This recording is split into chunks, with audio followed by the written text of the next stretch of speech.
At 6:30 a.m. on the 22nd of January, 1860, a French naturalist named Henry Mauhat stepped out of a sampan onto the muddy bank of the Mekong River in what is now northern Cambodia.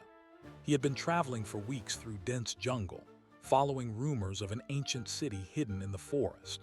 His guides were local villagers who spoke of a temple complex so vast that it could hold an entire kingdom. Mauhat did not know what to expect. He had seen the ruins of Angkor Wat earlier on his journey, but nothing had prepared him for the sight that now emerged from the morning mist. He walked along a stone causeway flanked by giant stone serpents. Ahead, a central tower rose above the tree line, its lotus bud silhouette climbing toward the pale sky. As he got closer, he saw walls covered in bas-reliefs depicting battles, processions, and gods. The entire structure was carved from sandstone, block upon block, fitted together without mortar. Mauhat later wrote in his journal that the temple was grander than anything left by Greece or Rome. Only a few minutes later, something else became clear. He was not the first European to see it. Portuguese missionaries had described Angkor in the 16th century, but their accounts had been forgotten. Mauhat's letters, published after his death, would spark a wave of fascination in Europe. But the question he could not answer was the one that still haunts archaeologists today. Who built this place, and how could a civilization that left no written engineering manuals construct something so precisely and on such a scale? What happened? The temple Mauhat discovered was Angkor Wat, the centerpiece of the Khmer Empire. That empire ruled much of mainland Southeast Asia from the 9th to the 15th centuries. At its peak, the capital city of Angkor was the most populous urban center in the pre-industrial world, with an estimated 1 million inhabitants. The empire stretched from what is now southern Vietnam to the borders of Burma and down into the Malay Peninsula. Its kings styled themselves as gods on earth, and they built monuments to prove it. Angkor Wat was the most ambitious of them all, a temple dedicated to the Hindu god Vishnu, built by King Suryavarman II in the early 1000s. The construction took approximately 30 years, employed tens of thousands of workers, and consumed stone quarried from a mountain more than 50 kilometers away. The temple covers an area of over 400 acres. Its central tower reaches 65 meters into the sky. The outer wall encloses a rectangle of about 1.5 kilometers by 1.3 kilometers. Everything about the structure is designed on a scale that borders on the impossible for a society without cranes, pulleys, or iron tools. How could this have happened? The Khmer engineers did not document their methods in surviving texts. There are no blueprints, no construction logs, no worker diaries. What we know comes from archaeology, experimental reconstruction, and a few inscriptions carved into stone. The blocks used for Angkor Wat weigh up to 1.5 tons each. They were cut from a sandstone quarry at the foot of Mount Kulin, about 50 kilometers northeast of the temple site. The stone was transported down the Siem Reap River using rafts and canals. Workers shaped the blocks using iron tools, which the Khmer had learned to mine and smelt from local deposits.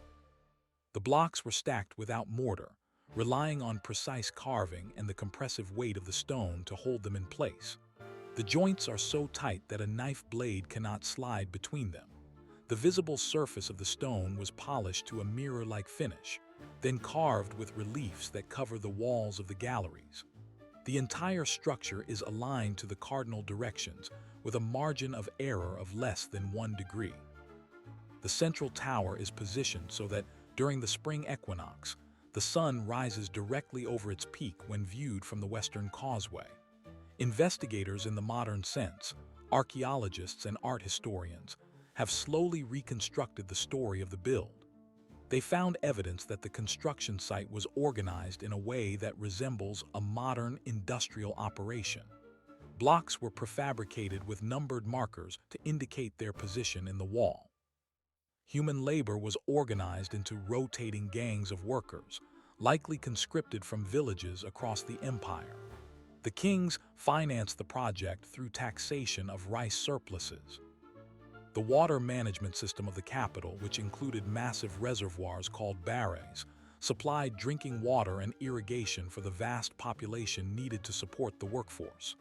The entire system was interconnected. The city depended on water control to sustain its size, and the temple depended on the city. Then, in the early 13th century, something changed. The Khmer Empire began to decline. The last major temple at Angkor was built around 1200 under Jayavarman VII, a Buddhist king. After that, the construction stopped. The empire faded and the population moved away. By the time Mauhat arrived, the city had been swallowed by the jungle. The great canals had silted up. The reservoirs were empty. The stone towers were covered in strangler figs. Unanswered questions remain. Why did the empire fall? The orthodox explanation was that Thai invasions from the west sacked Angkor in 143. But recent research suggests the collapse was more complex. Using tree ring data and satellite imagery, scientists found that the city suffered from prolonged drought followed by catastrophic floods. The water management system, which had kept the capital alive for centuries, failed when the climate shifted. The canals, designed to store water during the dry season, became unable to handle the flood surges during the monsoon. The reservoirs filled with silt. The population could not be sustained. The city was abandoned, not sacked. The temples were left to the forest. What happened to the builders? They were not a separate caste of architects and stonecutters. They were the farmers, the soldiers, the monks, the slaves. The carving on the walls of Angkor Wat shows everyday life. Scenes of fishing, cooking, playing chess, traveling in boats. The same hands that built the temples also worked the fields. The same minds that planned the elaborate hydraulic grid also calculated the movement of the sun across the equinox. The empire was not just kings and monuments. It was an entire society organized around a central belief that the king was a god, and the temple was his earthly palace. The system failed in the end, but not before leaving behind one of the most staggering architectural achievements in human history. The question of how the builders did it is not simply a technical puzzle. It is a question about human organization, about the cost of grandeur, about what happens when a civilization bets everything on the single vision of one king. Suryavarman II died before Angkor Wat was completed. He never saw the finished temple. The inscriptions do not record his reaction or his funeral. The city moved on. The empire continued for another 200 years, but the monument outlasted everything else. The opening of this story, then, is not only the discovery by Mauhat or the reign of Suryavarman. It is the exact moment when the last stone was set in place, sometime around 1150 AD. We do not know the date. We do not know the name of the engineer who supervised the finishing work. We do not know if there was a ceremony or a feast. All we have is the stone itself. And the stone says that whatever happened in that final moment, it was enough to hold the structure together for 900 years. What follows is the story of the people who made that possible, the empire that rose and fell between two rivers in the jungles of Southeast Asia, and the building that still stands as their only voice. At dawn on the 11th day of the lunar month of Falguna, in the year 1113 of the Saka calendar, a procession of priests and nobles gathered at the foot of a sandstone ridge near the Tonle Sap Lake. The sky was still dark, the air thick with the scent of wet earth. A man named Suryavarman II was about to be crowned king of the Khmer Empire. He had seized the throne after a civil war, defeating his uncle and a rival claimant. The ceremony was brief by the standards of the court, but it established a new dynasty. The Brahmin priests chanted verses from the Vedas. The king swore an oath to Vishnu. Then he mounted a war elephant and rode back to the temporary capital at Yasadharapura.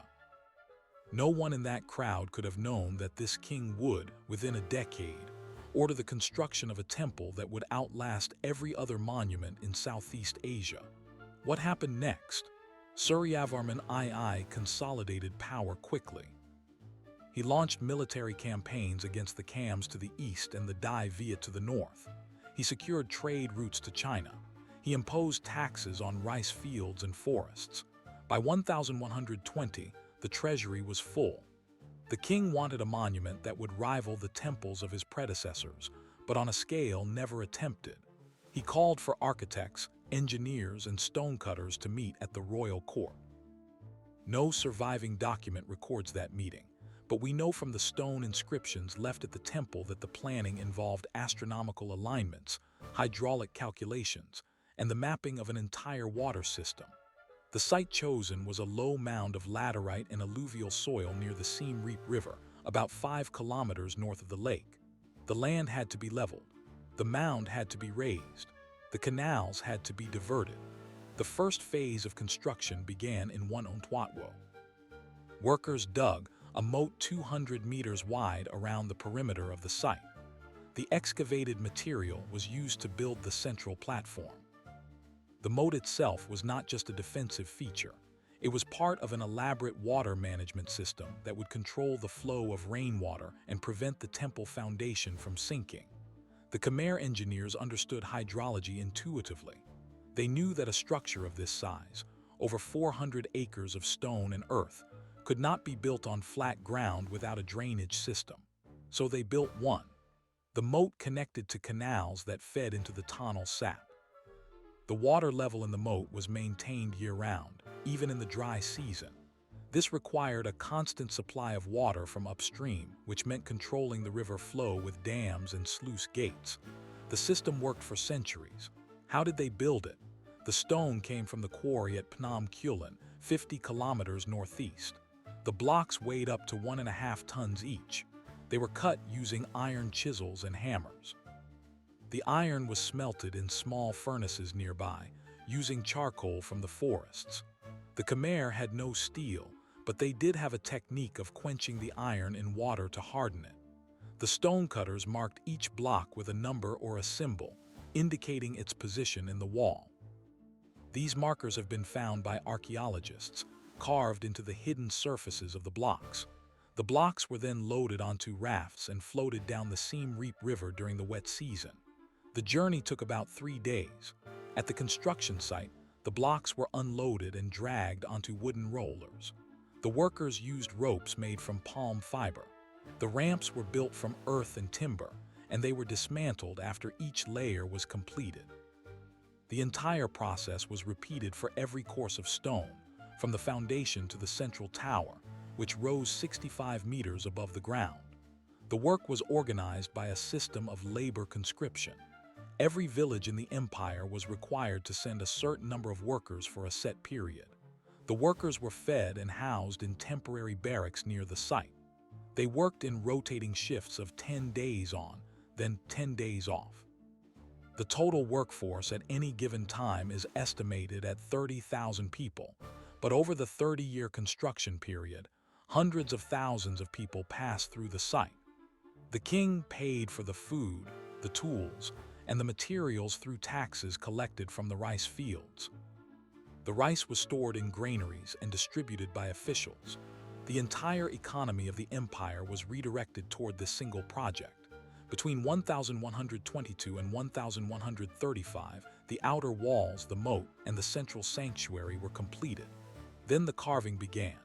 The reliefs that line the gallery walls are not decorative in the modern sense. They are narrative. One panel shows the churning of the ocean of milk, a Hindu creation myth. Another shows the king himself, seated on a throne, surrounded by courtiers and soldiers. The reliefs cover a combined length of over 800 meters. The depth of the carving varies, but in the inner galleries, the figures are cut nearly 20 centimeters into the stone. This required skilled artisans who understood the hardness of the sandstone and the direction of the grain. The carving was done after the blocks were in place, using metal chisels and abrasive sand. The detail is so fine that the folds of cloth, the scales of fish, and the leaves of trees are still visible today. By 1145, the central tower was being raised. The engineers faced a structural problem. The tower was tall and heavy. The foundation was a mix of sand and laterite, not solid rock. To distribute the weight, they built a stepped pyramid of stone blocks, each layer slightly smaller than the one below. The tower itself was hollow, with an inner chamber that housed the main statue of Vishnu. The weight of the tower was carried by the outer walls and the central pillar. The walls were not mortared. They relied on the friction and compression between the blocks. This is only possible if the blocks are cut with millimeter precision. The Khmer stonecutters achieved this by dressing each block on 3 sides before it was placed, then trimming the final surface after installation. The joints are so tight that a modern knife blade cannot penetrate them. Suryavarman II did not live to see the temple finished. He died around 1150, probably during a military campaign against the Khams. His body was cremated according to Hindu ritual. The ashes were placed in an urn and interred somewhere in the temple complex, but the exact location has never been found. The construction continued under his successors. The last stones were set in place around 1155. The temple was consecrated with a ceremony that involved water from the 4 sacred rivers of India brought overland by merchants. The doors were closed. The priests began their rituals. The king who succeeded Suryavarman II, Dharanendravarman II, added a few minor structures, but the main temple was complete. What happened to the empire? After the completion of Angkor Wat, the Khmer Empire entered a period of expansion and consolidation. King Jayavarman VII, who reigned from 1181 to 1218, built the walled city of Angkor Thom and the Temple of Bayon, with its famous faces of Avalokiteshvara. He also built hospitals, roads, and rest houses across the empire. But after his death, the momentum slowed. The cost of maintaining the water system and the temples was enormous. The population of Angkor peaked at around 1 million people, but the agricultural base was fragile. Rice yields depended on the annual monsoon and the controlled release of water from the reservoirs. By the 14th century, the climate began to shift. Tree-ring data from Vietnam and Cambodia shows that the 13th and 14th centuries experienced prolonged droughts, interrupted by intense monsoon rains. The water system could not handle both extremes. The reservoirs, called barrages, silted up. The canals, which required constant dredging, fell into disrepair. The city began to shrink. People moved to the fringes of the empire, where the water was more reliable. By 1431, the Thai kingdom of Ayutthaya attacked Angkor. The city was looted, but the damage was not fatal. The real collapse had already happened. The population was gone. The temples were abandoned. The unanswered questions remain. Why did the water system fail? Was it because of deforestation in the upper catchment? The Khmer had cleared forests for farming and for the massive amount of charcoal needed to smelt iron for the temples.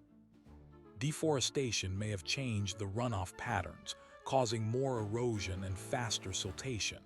Or was it simply a matter of climate, an El Niño pattern that the Khmer could not predict?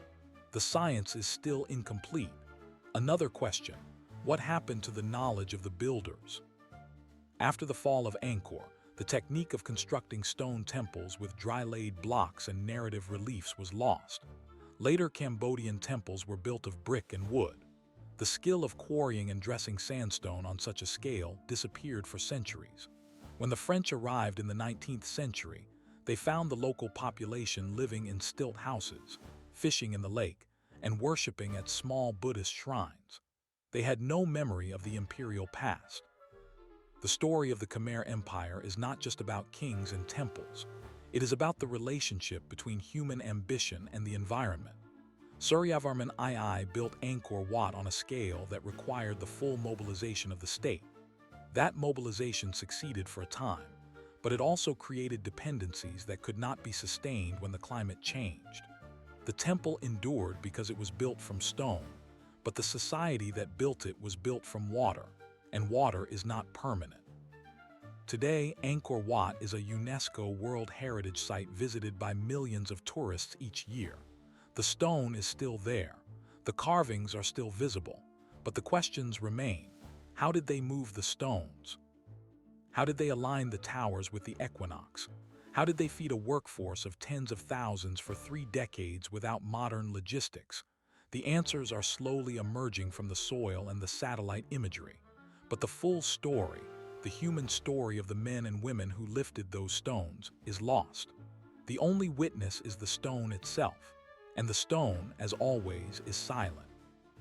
On the 22nd of January, 1860, a French naturalist named Henry Mauhat stepped out of a boat onto the banks of the Siem Reap River. He had been traveling through Siam and Cambodia, collecting specimens of insects, birds, and plants. But his real interest was in something he had heard from local missionaries, a lost city hidden in the jungle. Mauhat hired guides, bought supplies, and walked inland for 2 days. The trail was narrow. The trees were thick. The air was heavy with humidity. Then, around midday, he broke through the canopy and saw it. 5 towers rising above the treetops, carved in the shape of lotus buds. He wrote later that he felt a mixture of awe and confusion. This was not the work of any living civilization. It must have been built by giants, he thought. He had found Angkor Wat. Mauhat's journals were published after his death in 1863. They caused a sensation in Europe.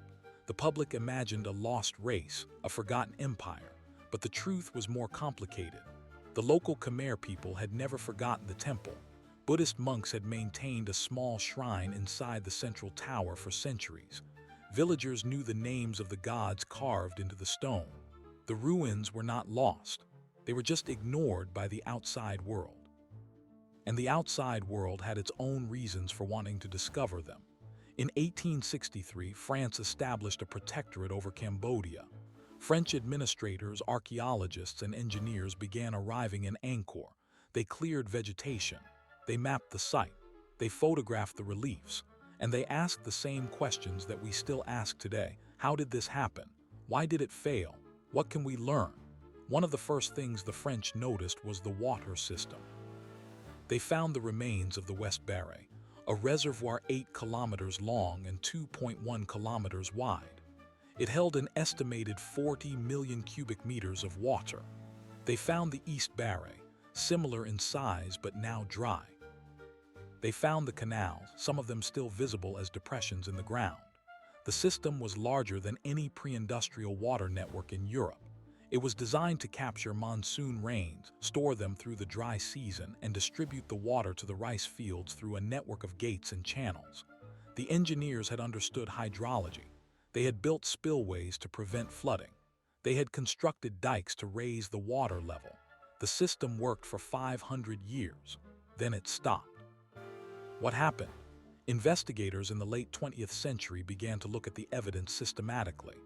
A team from the University of Sydney, working with the Cambodian government, used LiDAR, laser scanning from helicopters, to map the entire region of Angkor. They flew over 2,000 square kilometers. The data revealed something no ground survey had ever seen: a grid of roads, canals, and embankments extending far beyond the temple complex. Angkor was not a city of temples surrounded by wilderness. It was a city of wooden houses, markets, and industrial zones, all connected by water. The population was not 1 million, as some had estimated, but closer to 750,000. And the water system was not just for irrigation.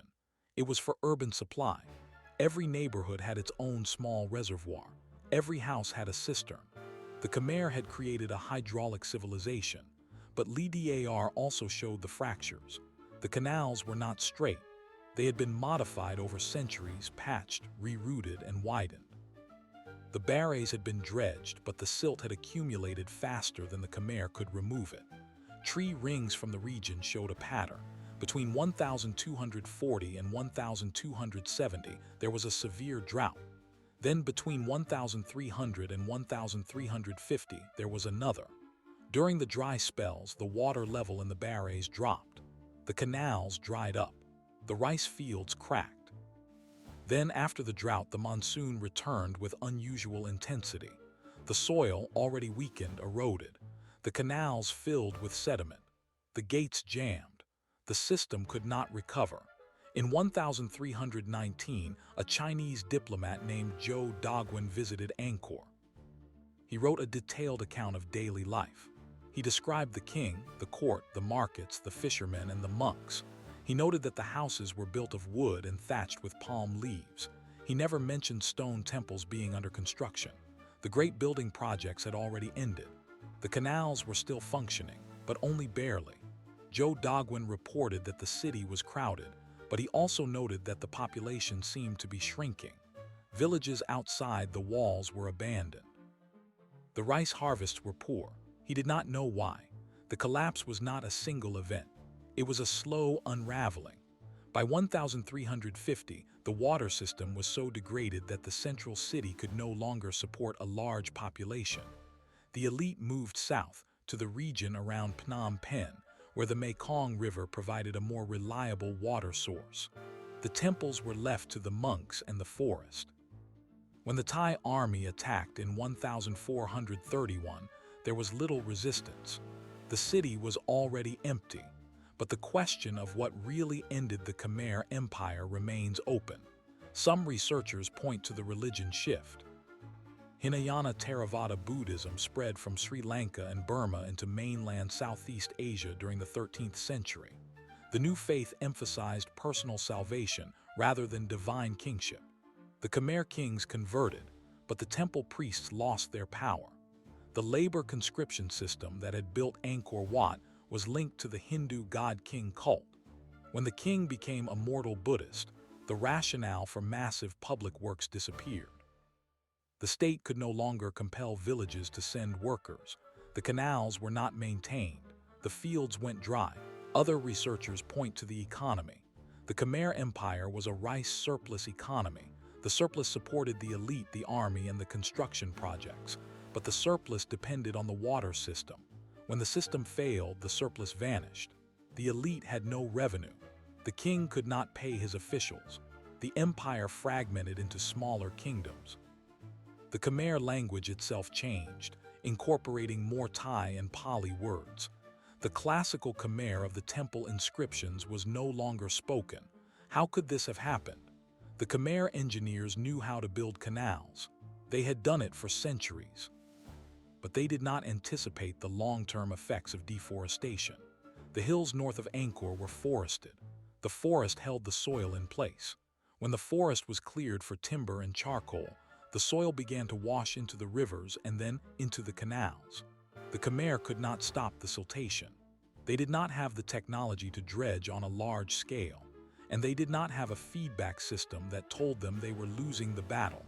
The archaeological evidence is now clear. The sediment layers in the West Barre show a sharp increase in erosion around 150. The pollen record shows that forest cover declined by over 50% between 1100 and 1330. The Khmer were victims of their own success. They built a system that required constant maintenance, but they did not build a society that could maintain it. When the climate became unstable, the system broke. The empire collapsed. What remains? The stone, the carvings, the stories. And one more thing, the unanswered question of whether the Khmer learned from their collapse. The later Cambodian kingdoms did not rebuild the water system. They lived by the rivers and the lake. They built smaller temples. They did not try to redirect the monsoon. The memory of Angkor survived only in the reliefs. The knowledge of the builders was lost, but the lesson is still there, waiting for us to understand it. In 2022, a team of scientists from the University of Cambridge published a paper on the Angkor water system. They used computer models to simulate the effects of different management strategies. They found that if the Khmer had maintained a certain level of forest cover in the catchment area, the canals would have stayed clear for another 2 centuries. They also found that if the reservoir gates had been closed during the drought years, the water would have lasted longer. But the Khmer did not have those models. They could only react to what they saw. The story of the Khmer Empire is not unique. Civilizations have collapsed before. The Maya, the Romans, the Anasazi, but each collapse has its own signature. For the Khmer, the signature is water. The engineers who built Angkor Wat were masters of water. They moved it, stored it, and released it, but they did not control the climate. They could not predict the droughts. They could not stop the silt. They built a monument to human ambition, and the monument stood. But the society that built it dissolved into the forest. Today, engineers from around the world visit Angkor to study the water system. They see the barrays, the canals, the gateways. They measure the slope of the channels. They take samples of the sediment. They try to understand how a pre-industrial civilization could manage water on such a scale, and they also try to understand how that management failed. The answers are not just historical. They are relevant to modern cities that face similar challenges: aging infrastructure, climate change, deforestation, and population growth. The Khmer Empire is a case study in sustainability. It shows that a system can work for centuries and then fail in a few decades. It shows that success itself can create the conditions for failure. On the 22nd of January, 1860, Henry Mauhat saw the towers of Angkor Wat rising above the trees. He did not know what he was looking at. He only knew that it was old, beautiful, and silent. More than a century later, we are still trying to understand what it means. The stone does not speak, but the water leaves its mark. And the mark is still there, in the dried canals, the silted barrays, and the questions that no one can fully answer. At 3:30 in the afternoon on the 13th of September 1863, a steamer slid into the port of Saigon. On board were crates of manuscripts, dried plant specimens, and a thick leather journal written in French. The journal belonged to Henry Mauhat, who had died of malaria 9 months earlier in the Laotian jungle. His brother Charles Mauhat received the journal and began editing it for publication. The world was about to learn about Angkor. The journal appeared in serial form in the Revue des Deux Mondes in 1864. It described a ruined city of unprecedented scale. Mauhat wrote that the Temple of Angkor Wat was grander than anything left by Greece or Rome. He compared the central tower to the pyramids. He called the face towers of the Bayon a masterpiece of sculpture, but he also noted the silence. No one lived inside the temple walls. Only monks occupied a small monastery in the outer courtyard. The rest was jungle. European readers were fascinated, but also confused. How could a civilization so advanced have disappeared? The French colonial administration in Indochina began to take interest. In 1866, a naval officer named Ernest Daudart de Lagrée led an expedition up the Mekong River. He passed near Angkor but did not stop. A more focused survey came in 1873, when Louis de Laporte traveled to Angkor with a team of artists and architects. They measured, sketched, and photographed. De Laporte returned to France and campaigned for the preservation of the monuments. He called them the heritage of humanity. By 1898, the École Française d'Extrême-Orient, the French School of Asian Studies, was given official responsibility for Angkor. Its first director, Alfred Foucher, sent a young epigraphist named Jean Kamel to live at the site. Kamel spent years clearing vegetation and recording inscriptions. In 1905, he published the first scholarly description of the water system. He measured the West Baray, the canals, and the sluice gates. He concluded that the Khmer had been masters of hydrology. He also noted that some canals were completely blocked by sediment and could not have functioned for centuries. How could the water system have collapsed so completely? In 1907, after a border treaty between France and Siam, the province of Siem Reap, including Angkor, was returned to Cambodia. The French then had full control. They began systematic restoration. In 1912, the architect Henry Marshall arrived. He studied the construction techniques of the Khmer. He realized that the temples were built without mortar. The stones were held together by gravity, interlocking joints, and a system of iron clamps. The clamps had rusted and expanded, cracking the stone. Marshall replaced the iron with stainless steel, but the water system was another problem. Throughout the 190s and 193s, French engineers dug trial pits in the barrays.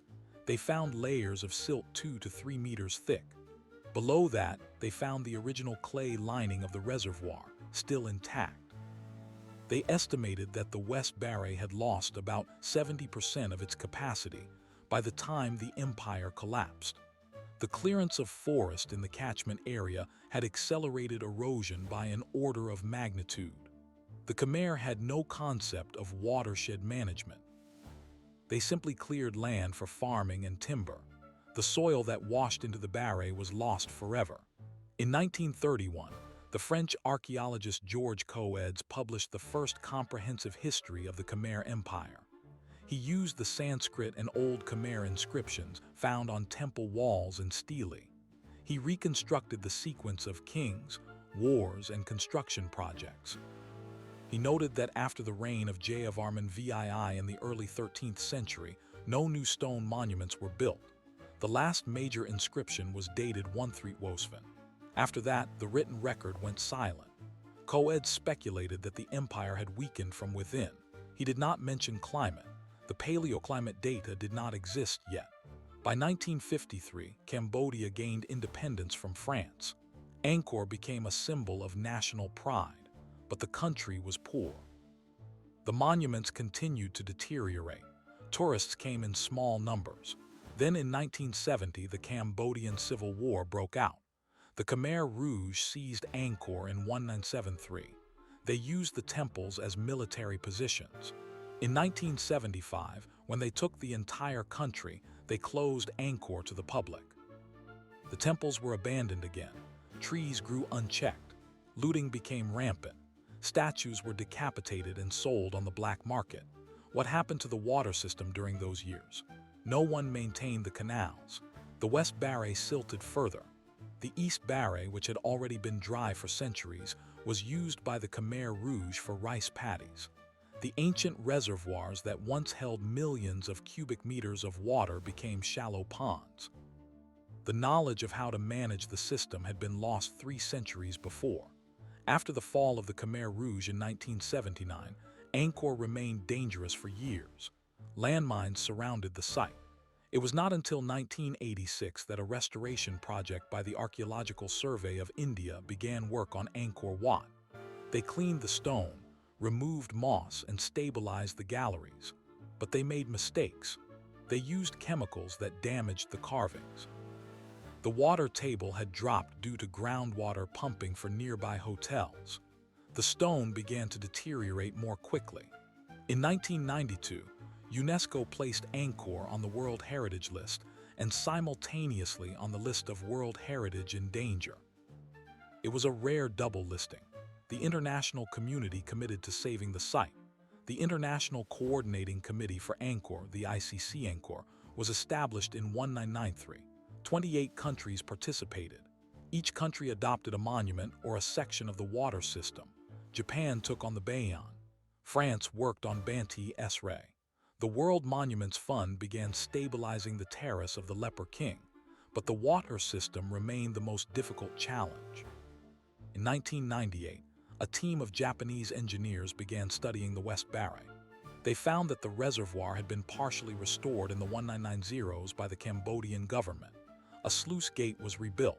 The canal from the Siem Reap River was dredged, but the water quality was poor. Silt continued to accumulate. The engineers calculated that if nothing changed, the West Barre would lose another 20% of its capacity within 50 years. The East Barre was beyond recovery. It had become a dry basin used for farming. How could such a massive water system be saved? The answer was not simple. The modern city of Siem Reap, with its population of over 200,000, depended on groundwater. The hotels, restaurants, and businesses pumped water from the same aquifer that once fed the barrays. The water table dropped by 3 meters between 1995 and 2010. The canals that carried water from the Kulin Hills to Angkor were broken or blocked. The monsoon rains ran off the deforested hills and flooded the lowlands instead of filling the reservoirs. In 2005, a paleoclimatologist named Brendan Buckley from Columbia University published a study of tree ring data from Vietnam and Thailand.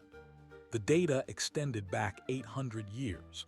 He found evidence of a prolonged drought in the mid-14th century, exactly when Angkor was in decline. A second drought occurred in the early 15th century. The tree rings showed that these droughts were the worst in 600 years. Buckley concluded that the Khmer Empire had collapsed because the water system could not handle the climate extremes. The dams and canals were designed for a stable monsoon. They could not buffer against multi-year drought. In 2007, an international research team called the Greater Angkor Project began a systematic survey of the entire urban complex. They used ground-penetrating radar, soil coring, and excavation. They found that the water system was even more extensive than previously thought. There were smaller barrays, ponds, and canals that had not been mapped. The team also found evidence of a sudden abandonment in the late 1300s. Artifacts dated to that period were found in situ, as if the owners had left in a hurry. But they also found that some parts of the city had been inhabited until the early 1500s. The collapse was not uniform. One of the most haunting discoveries came in 20netwo. A LIDAR survey flown over Angkor revealed the remains of a vast grid of residential mounds, roads, and reservoirs beneath the forest canopy. The LIDAR showed that the city extended far beyond the stone temples. The canals had defined the shape of the urban grid. When the canals dried up, the grid became obsolete. People moved to the rivers. The forest reclaimed the lots. What does this mean for us today? The Khmer Empire is often cited as a cautionary tale of over-reliance on a single resource, but the real lesson may be more subtle. The Khmer had a sophisticated understanding of water management, but they did not account for long-term environmental change. They saw the forest as an infinite resource. They saw the monsoon as reliable. They built for permanence, but they did not build for resilience. When the climate shifted, the system broke, and the society could not adapt. In 2023, the Cambodian government announced a new project to rehabilitate the ancient canals of Angkor. The plan was to connect the West Baray to the Mekong River, a distance of over 100 kilometers. The cost was estimated at $40 million. Engineers argued that it would restore the water supply to the region and stabilize the groundwater. Archaeologists warned that the project could damage unknown archaeological sites. The debate continues. Today, Angkor Wat receives more than 2 million visitors per year. The temple is a global icon, but the water system that made it possible is still dying. The canals, the barrays, the sluice gates, they are monuments to a vision that lasted for centuries and then failed. The stone endures, the water does not. And the questions Henry Mauhat asked in 1861 are still being asked by scientists in 2024. How did they build it? Why did they leave? And what can we learn before our own systems fail? In 2015, excavators working near the east gate of Angkor Thom uncovered a layer of ash and broken pottery dated to the late 14th century. The stratum was roughly 40 centimeters thick. Beneath it, intact foundations of wooden houses. Above it, a layer of fine sediment and no further evidence of occupation. The team from the Greater Angkor project had found a burn layer. They carbon dated the charcoal. The result came back with a margin of error of only 20 years. The fire that destroyed these homes occurred sometime between 1370 and 1390. That was not a single event. It was part of a pattern. Across the urban grid of Angkor, similar layers appeared. The inhabitants had not rebuilt. They had simply left. What happened in those decades? The tree ring data from Brendan Buckley's 2005 study pointed to a severe drought between 1345 and 1360. But drought alone does not cause a city to burn. Something else must have broken the social order. The inscriptions from that period are scarce, but those that survive tell a story of conflict. In 1380, a king named Suryavarman II's lineage had faded. A new dynasty from the region of Ayutthaya, in what is now Thailand, began to push eastward. The Khmer Chronicles, written centuries later, mention the sack of Angkor by Siamese forces in 1431, but the archaeological evidence suggests the city was already failing before that invasion. The burn layers predate 1431 by at least 40 years. The attackers may have finished what was already dying. How could a civilization that built the largest water management system in the pre-modern world collapse so quickly? The answer lies in the fragility of that system under stress. The barrays and canals were designed for a stable monsoon. They collected water during the wet season and released it during the dry season. But after decades of deforestation in the Kulin Hills, the runoff became unpredictable.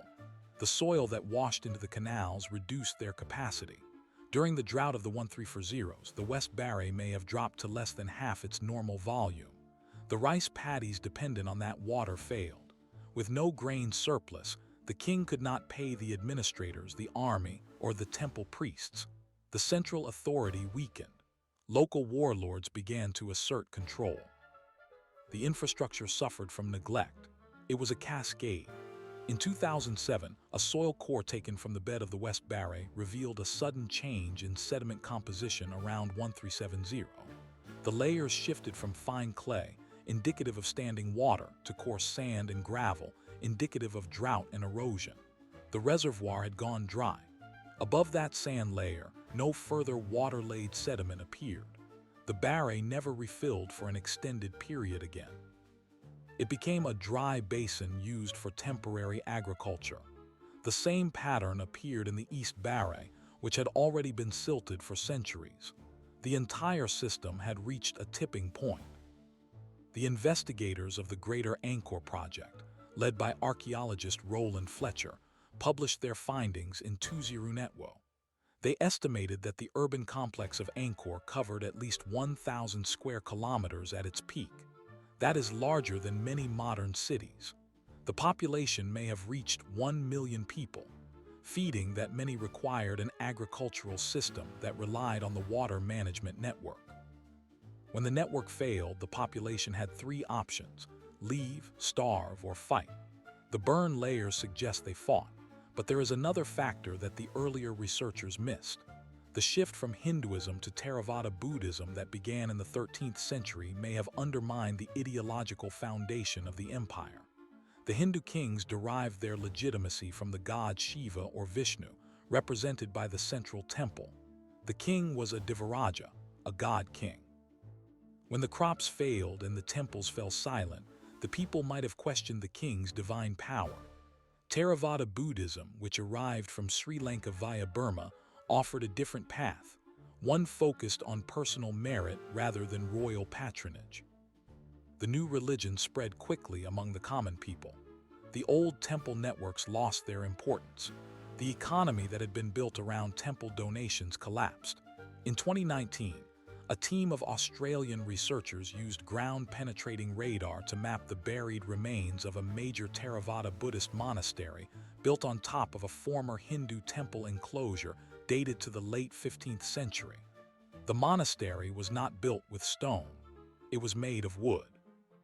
The builders had repurposed the old stone foundations. This suggested that the temple site had been abandoned and then reused by a different community with limited resources. The grandeur of the Khmer state was gone. The people who remained lived a simpler life. The water system was not the only thing that failed. The bureaucracy failed. The record-keeping stopped. The last known Sanskrit inscription at Angkor is from 1330. The last Old Khmer inscription is from 1330. After that, only a few later texts mention the city in passing. A Chinese envoy named Zhou Daguan had visited Angkor in 1296 and left a detailed account.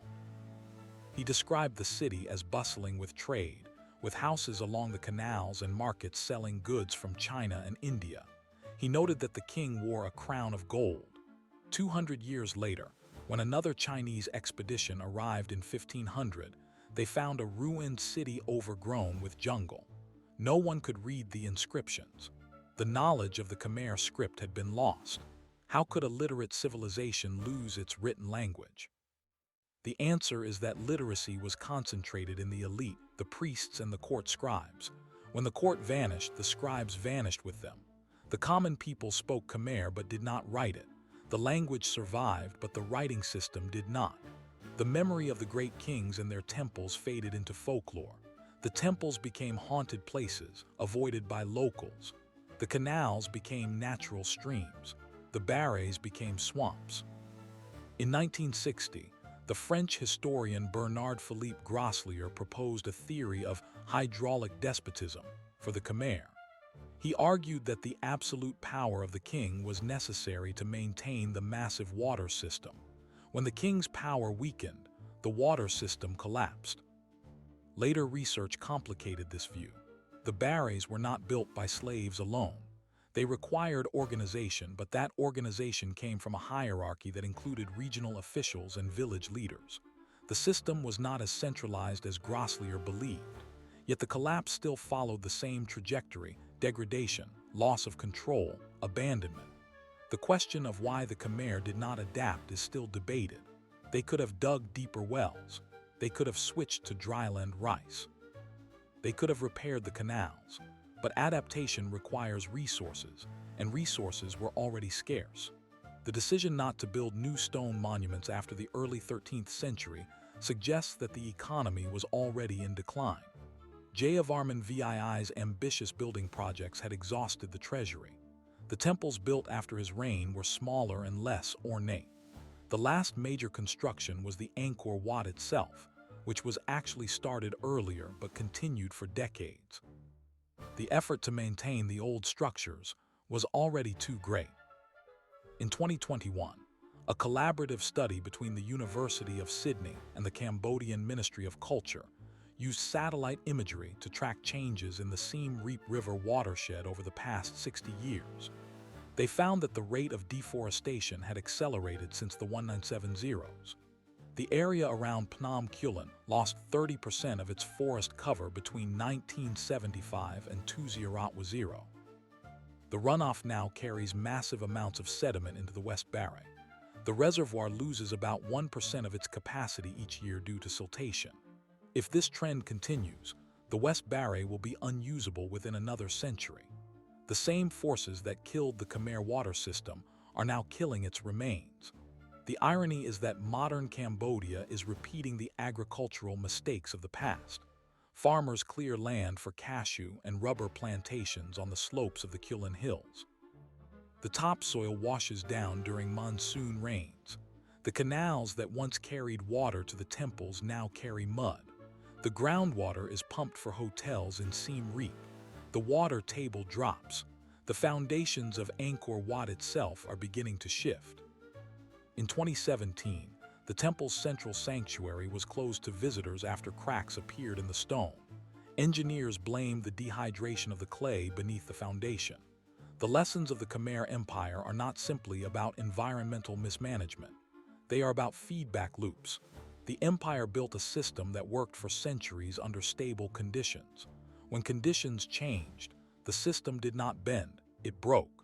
And the society that depended on it had no backup plan. The wealth of the empire was stored in stone and water. When the water ran out, the stone was all that remained. Today, the Cambodian government is investing in a new water supply system for Siem Reap. A pipeline from the Tonle Sap Lake is under construction. It will bring water to the city and reduce groundwater pumping. The project is scheduled for completion in 2026. But the ancient canals are not being restored.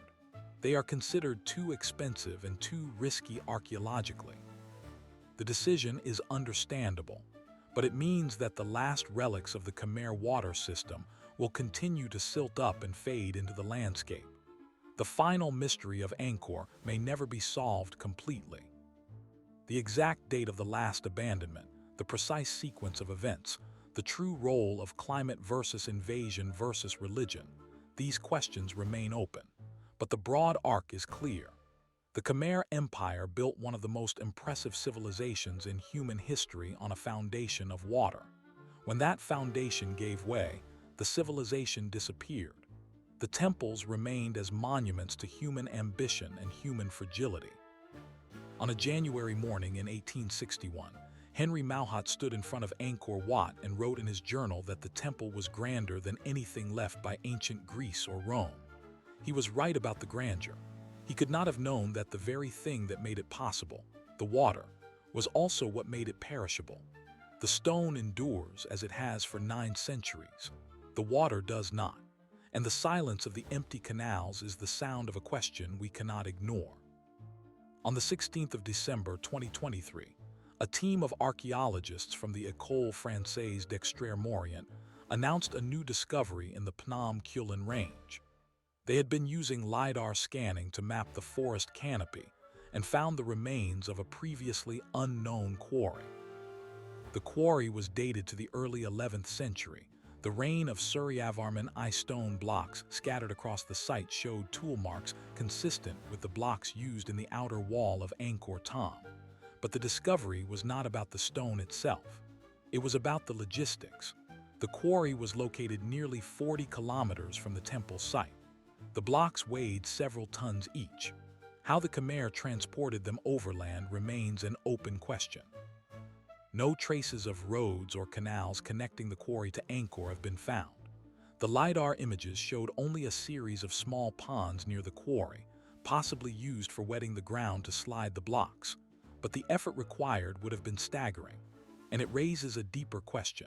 Why would the Khmer choose a quarry so far away when closer sources of sandstone existed? The answer may be quality. The sandstone from Phnom Kulen is finer grained and more durable. The builders prioritized permanence over convenience. That same choice drove the entire civilization. What happened after the collapse of the water system is not a single event, but a slow unraveling that lasted centuries. The last dated Khmer inscription is from 1330, but the city of Angkor was not entirely empty. Small communities continued to live among the ruins. They farmed the dry fields. They collected water from the remaining pools. They built wooden houses on the stone platforms of former palaces. The temples became meditation centers for Buddhist monks. A few kings tried to revive the old glory. In the 15th century, a Khmer king named Panhia Yat moved the capital to Phnom Penh, located at the confluence of the Tonle Sap, Mekong, and Bassac rivers. The move was practical. The new site offered easier access to maritime trade and a more reliable water supply from the rivers. Angkor was left to the jungle. The shift in capital was not a sudden decision. It was the culmination of decades of decline. The irrigation system could no longer support a large population. The city had become too expensive to maintain. The king's treasury was depleted. The population had already shrunk from its peak of nearly 1 million to perhaps 100,000. The remaining people lived in scattered villages. The great reservoirs were empty or silted. The canals were choked. The land was exhausted. In 1979, the Cambodian government, with support from UNESCO, began a systematic effort to clear the jungle from Angkor Wat. The temple had been overgrown for centuries. Trees had taken root in the stone walls. Roots had pried apart the blocks. The restoration teams faced a difficult choice: remove the trees and risk destabilizing the structure, or leave them and watch the temple slowly disintegrate. They decided to remove the trees, but carefully. Each root was cut section by section. The process took years. By the end of the 1980s, the western facade was visible again. The stone carvings emerged from the shadows. Tourists began to return, but the restoration work revealed something else. Underneath the layers of dirt and moss, the carvings showed scenes of everyday life in the Khmer Empire. A woman walking with a parasol, a man rowing a boat, a fisherman holding a net. The scenes were not warlike, they were peaceful. The Khmer Empire was not a militaristic society in the same way as the Mongols or the Romans. It was a society built on agriculture, religion, and water management. The military served to defend the borders and collect tribute, but the heart of the empire was the rice field and the temple. The question of why the Khmer did not adapt is often answered by pointing to the rigidity of the system. The irrigation network was so large and so interdependent that a failure in one part caused a cascade. The barrays could not be refilled because the feeder channels were damaged. The feeder channels could not be repaired because the labor force was too small. The labor force was small because the food supply had collapsed. The food supply had collapsed because the irrigation failed. This is a classic feedback loop, and it fed itself. In 2007, a team of hydrologists from the University of Maryland published a paper in the journal Geophysical Research Letters. They modeled the water balance of the West Baray under different climate scenarios. They found that even a modest reduction in monsoon rainfall, 10 to 15%, could reduce the barrage's capacity to meet the city's water needs by half. The barrage was not a reservoir in the modern sense. It was a seasonal storage system. It filled during the monsoon and released water during the dry season. If the monsoon failed for 2 consecutive years, the barrage would not refill. The water level would drop below the intake canals. The fields would be dry. The city would starve. The same study also noted that the siltation rate increased after the deforestation of Phnom Kulen. Without tree canopy to hold the soil, the runoff carried sediment into the barrages. The sediment reduced the storage volume. The barrages became shallower. They could hold less water. The cycle accelerated. How did the people of Angkor respond to the early signs of decline? The evidence suggests they did not respond quickly enough. The temple inscriptions from the late 12th and early 13th centuries show an increasing number of land donations to Buddhist monasteries. The donations may have been an attempt to gain spiritual merit in the face of hardship, but they also transferred arable land away from the state-controlled irrigation system. The monasteries managed their own water, often digging small ponds or wells.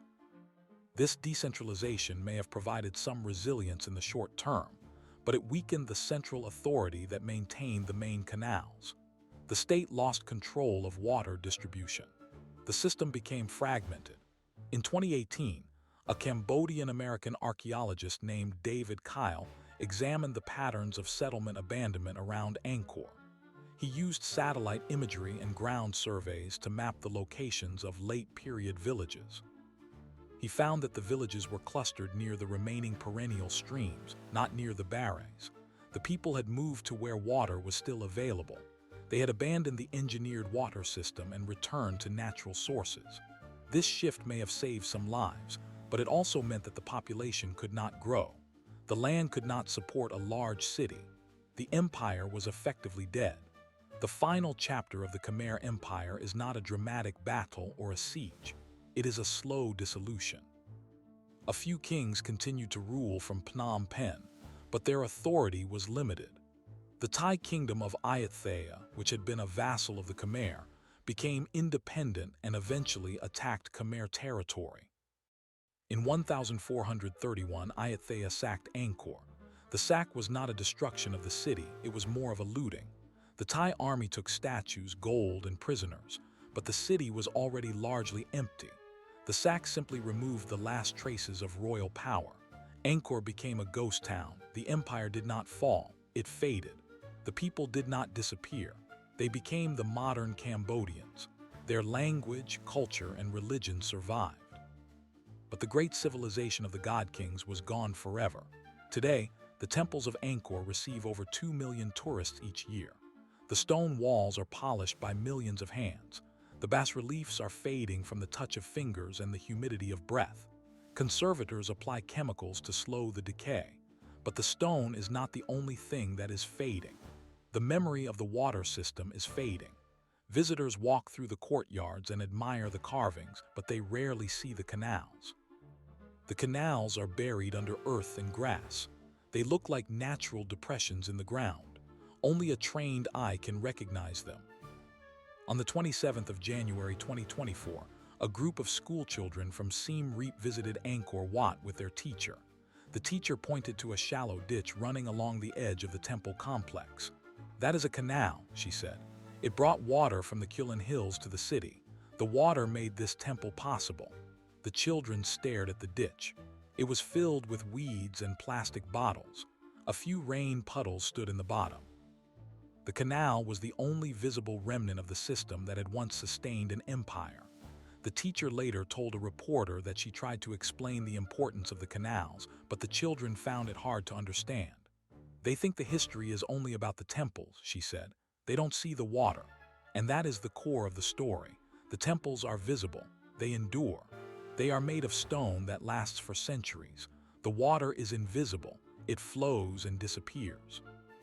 It is the foundation of everything, and it leaves almost no trace. The Khmer Empire understood this. They built with stone to honor the gods, but they built with water to survive. When the water stopped, the stone became a monument to what was lost. The silence of the empty canals echoes into the present. The climate is changing again.